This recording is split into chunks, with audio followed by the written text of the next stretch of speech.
नमस्कार, स्वागत है आप सभी का डीडी न्यूज़ के इस खास बुलेटिन एक्सप्रेस 100 में, जहां हम आपके लेकर आते हैं खबरें, राजनीति, मनोरंजन, देश, दुनिया, खेल और व्यापार जगत से जुड़ी हुई। एक्सप्रेस यानी फटाफट अंदाज में।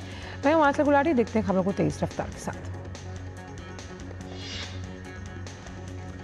प्रधानमंत्री नरेंद्र मोदी अफ्रीका के देश घाना के दौरे पर हैं। प्रधानमंत्री ने घाना के राष्ट्रपति जॉन दरामानी महामा से द्विपक्षीय मुलाकात की।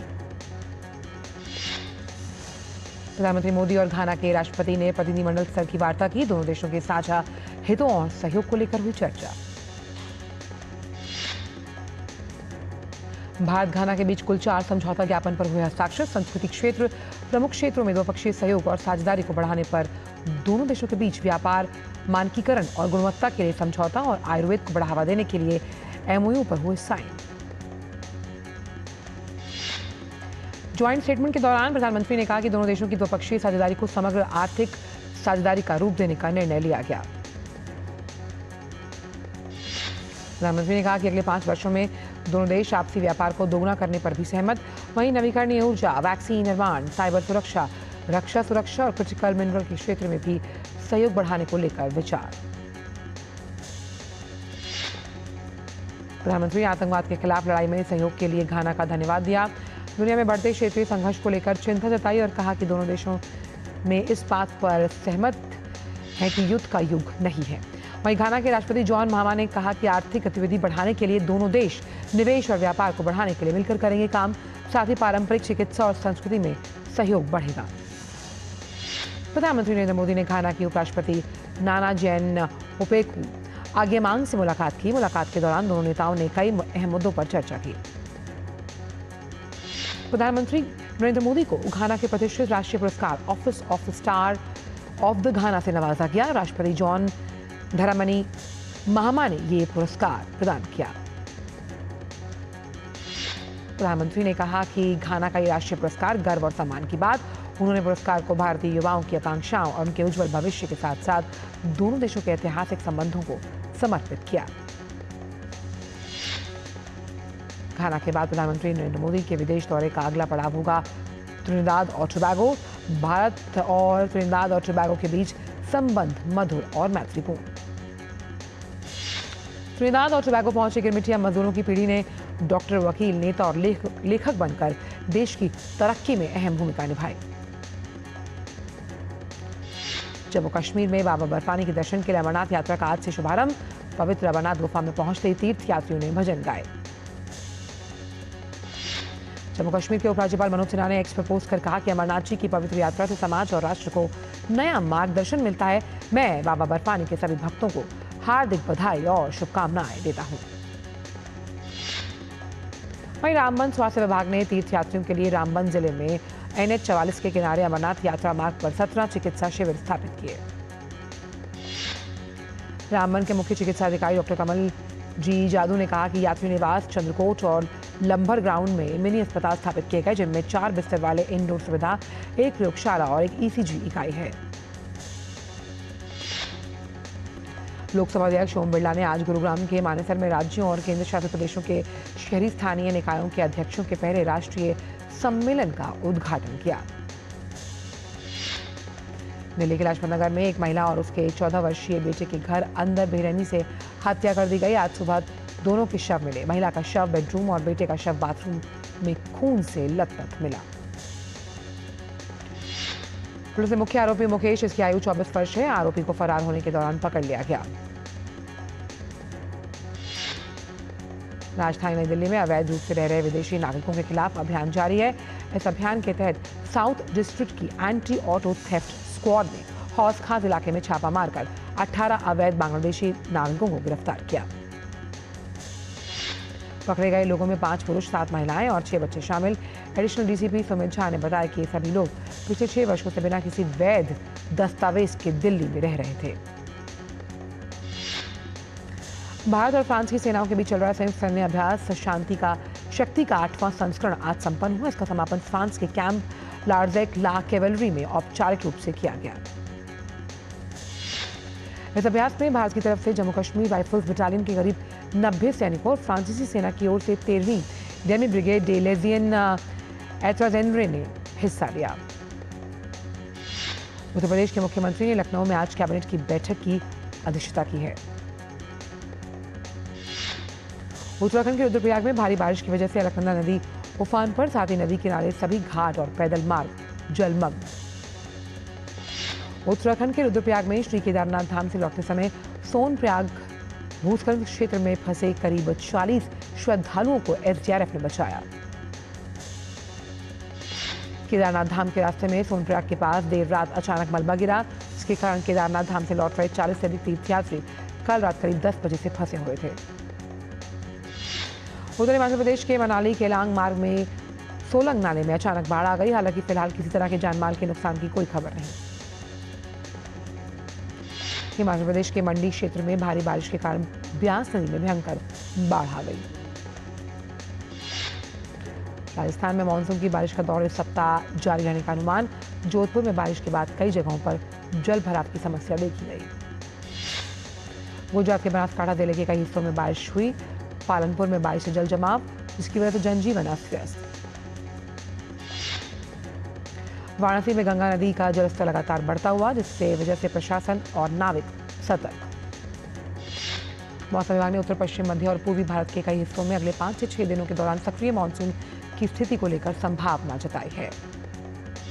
संसद का मानसून सत्र 21 जुलाई से शुरू होकर 21 अगस्त तक चलेगा। राष्ट्रपति द्रौपदी मुर्मू ने सरकार के प्रस्ताव को दी मंजूरी।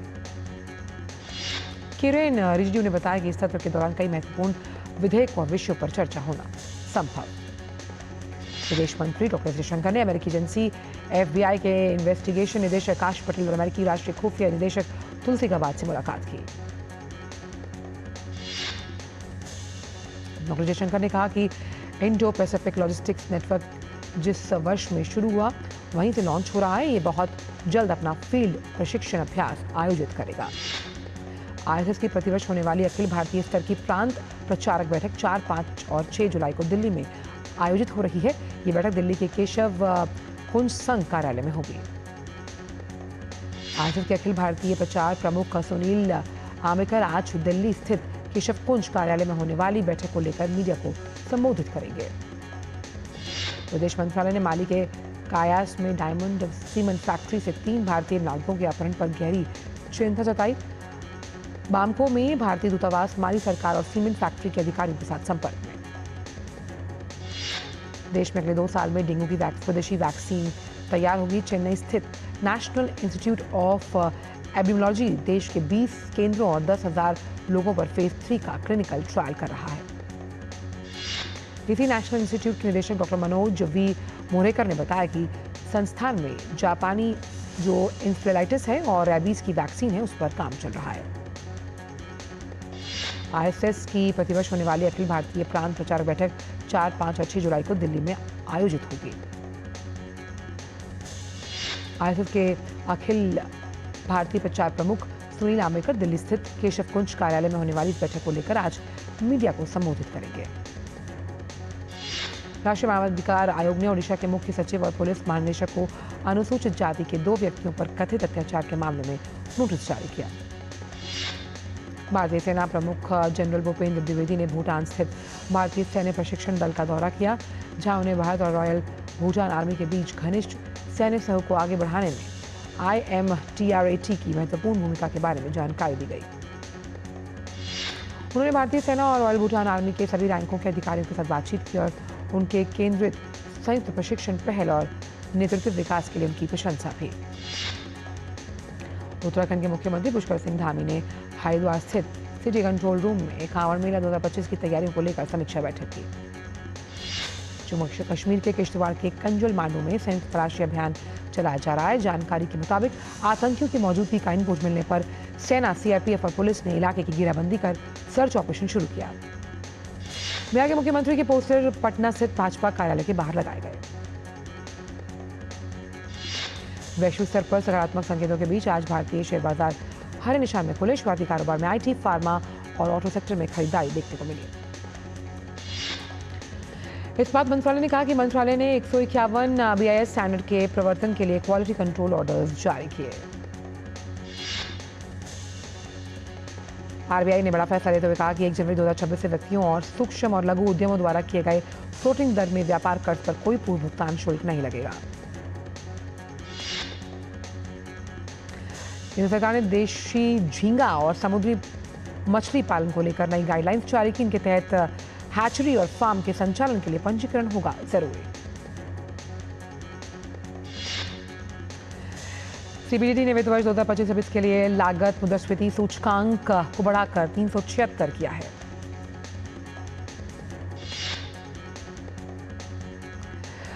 कोयला मंत्रालय के अनुसार चालू वित्त वर्ष की पहली तिमाही में कोयला उत्पादन बढ़कर 15 मिलियन टन पहुंचा, जिसमें 16% की वार्षिक वृद्धि दर्ज की गई।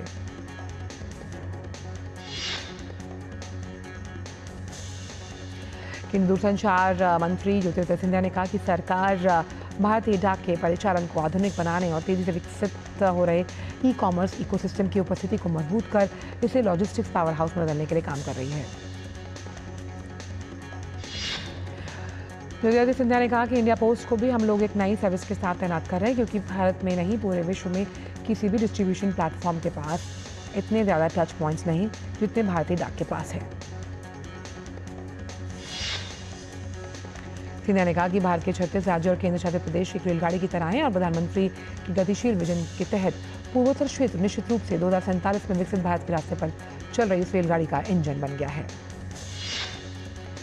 केंद्रीय दूरसंचार मंत्री ने कहा कि इसके साथ ही उत्तर पूर्वी क्षेत्रों में विकास को बढ़ावा देने के लिए सरकार ने 5 लाख करोड़ रुपए का निवेश किया है। वक्त एक ब्रेक का।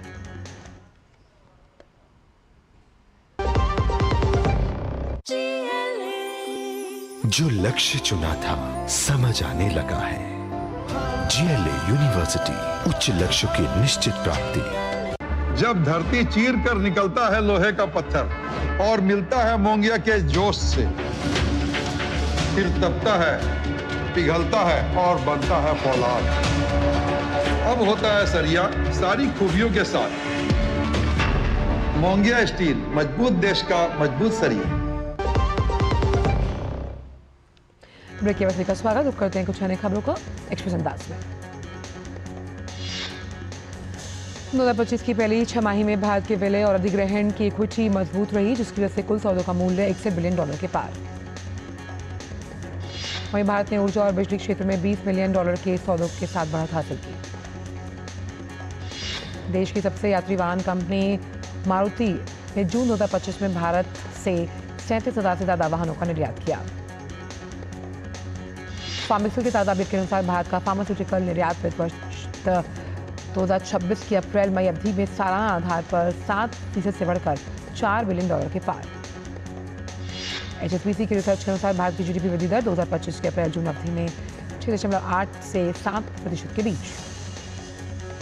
आरबीआई ने सभी बैंकों को ऑनलाइन धोखाधड़ी वाले लेन देन को रोकने के लिए दूरसंचार विभाग के प्रौद्योगिकी का उपयोग करने के लिए कहा। बीमा की पहुंच में गिरावट से जूझ रही जीवन बीमा कंपनियों में 3 साल के मल्टीमीडिया जागरूकता अभियान पर कम से कम 450 करोड़ रुपए खर्च करने की प्रतिबद्धता जताई। दिल्ली मुंबई एक्सप्रेसवे का निर्माण अपने अंतिम चरण में। दिल्ली से मुंबई तक करीब 1350 किलोमीटर लंबा ये लेन वर्तमान में लगने वाले 24 घंटे के समय को घटाकर आधा कर देगा। दिल्ली मुंबई एक्सप्रेसवे से लॉजिस्टिक्स लागत में 8 से 9% की कमी आएगी और अर्थव्यवस्था को 1 लाख करोड़ रुपए की बचत का अनुमान। हर साल करीबन 320 मिलियन लीटर ईंधन की बचत और 857 मिलियन किलोग्राम कार्बन उत्सर्जन में आएगी कमी।